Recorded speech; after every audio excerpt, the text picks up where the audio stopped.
యేసు ప్రభు భూమి మీదకి ఎందుకు వచ్చారు అని ఎవరైనా మిమ్మల్ని అడిగితే మీరేం సమాధానం చెప్తారు? పండగ చేసుకోవడానికి యేసు ప్రభు భూమి మీదకి వచ్చారండి, క్రిస్మస్ జరుపుకోవడానికి యేసు ప్రభు వచ్చారండి, ఇలా చెప్తారా?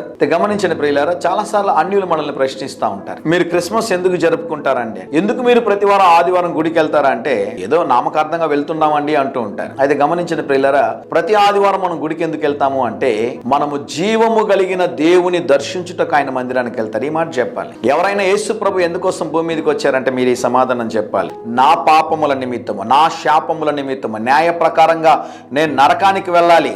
అయితే దేవుడు ఆయన యొక్క శిలువ రక్తము చేత నన్ను కడిగి పరిశుద్ధపరిచి సదాకాలం ఆయనతో పాటు నిత్యరాజ్యములో ఉంచుకోవాలని ఆశపడుతున్నాడు కనుక నా కొరకు యేసు ప్రభు భూమి మీదకి వచ్చారు.